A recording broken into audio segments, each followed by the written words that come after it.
Hi, I'm Alan Coffey and I'm driven to know.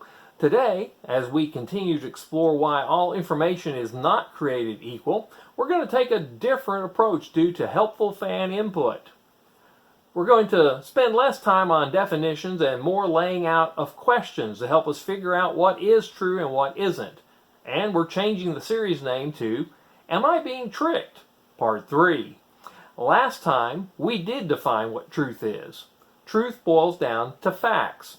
Does the statement or proposition accurately, factually, represent the real nature and characteristics of the idea, thing, person, event, or phenomenon being described? That's my own personal definition. I wrote that myself. Philip K. Dick defines it this way. Reality is that which, when you stop believing in it, doesn't go away. That is much simpler. But how do we figure out if we're being tricked? Well, first, we have to decide what the problem is.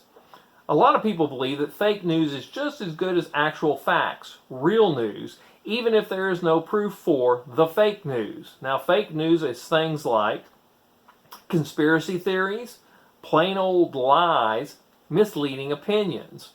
Isaac Asimov, 50 years ago, identified an environment that breeds fake news. There is a cult of ignorance in the United States, and there always has been. The strain of anti-intellectualism has been a constant thread winding its way through our political and cultural life, nurtured by the false notion that democracy means that my ignorance is just as good as your knowledge. And I believe Dr. Asimov was correct. So, once we understand that there is an environment that breeds the desire for fake news, we have to understand that there's lots of fake news being represented as if it is fact when it is not. So how do we figure out what is fact and what is fake news pertaining to be fact? Well, we ask these questions. What is the source of the information? That can be defined as who wrote the article. Most authors are well known for the type and style of their writing. Based on this, you can trust or distrust what they write. We can also look at their profile. That'll give us insight into the positions they take in their writing. And we can also look at the reputation of the website, blog, YouTube channel, or news site. And to ask, what is it? What is their reputation? Most sites and channels are well known for the type of information, news, and views they post. We can see, is it consistently right-wing? Or is it consistently left-wing or liberal? Is it consistently far-fetched or home to weird, outlandish, or crazy ideas? Is it consistently factual and well thought out? Some examples. Fox News is known for being conservative to right-wing in the way they present their news and opinion. CNN, MSNBC, and The Guardian are similarly considered liberal. NPR is closer to the middle of the road. Coast to Coast with George Norrie is considered outlandishly fringe, as is Alex Jones. They have lots of conspiracy theories and promote weird ideas that have no basis in fact. We can also look at what kind of proof is the author or the website providing to back up their claim.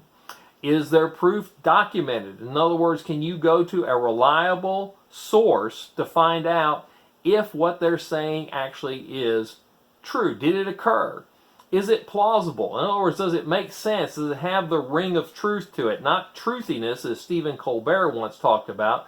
Some examples. Websites and authors that peddle fake news will often provide proof, but it is often undocumented, misinterpreted, or just made up. Fake academic journals are often used. Poorly done studies are often presented to back up a fake news point. Now, some academic journals that I consider to be fake are the ones associated with the creation science movement, with the flat earth movement. Poorly done studies are oftentimes made to say what you want it to say rather than seeing where the actual proof leads. The other thing we need to look at is what are a variety of other sources saying about the subject or the topic at hand.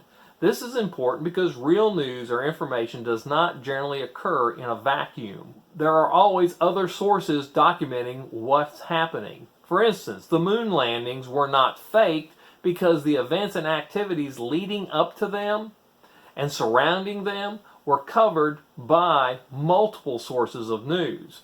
I can remember reading National Geographic when I was a kid about the Mercury missions, and then about the Gemini missions, and then about the Gemini docking missions, and then about the Apollo mission.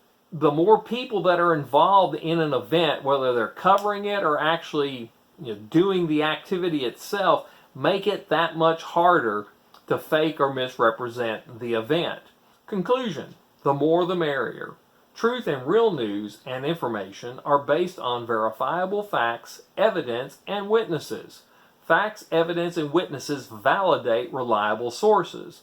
In other words, if they have actual evidence and they have the facts and they can prove it, then they're a reliable source. And the first step to verifying the information you consume, whether it's online, in magazines, in books, or wherever you find it, is check the sources, check the proof, check other sources. When done diligently, what is merely belief, opinion, or fake news will be revealed for what it is, and the facts, the real news, will remain. Philip K. Dick again. Reality is that which, when you stop believing in it, doesn't go away. Reality stays put. It doesn't go anywhere. Beliefs, fake news, and opinion change to satisfy the people that consume it. Real news, facts don't change because they're based on things that are based in reality. I hope you enjoyed today's video. If so, like and subscribe below. Also, if I'm going to pay the bills, please support me on PayPal in the pinned comment below. I'm A.T. Coffee, and I'm driven to know.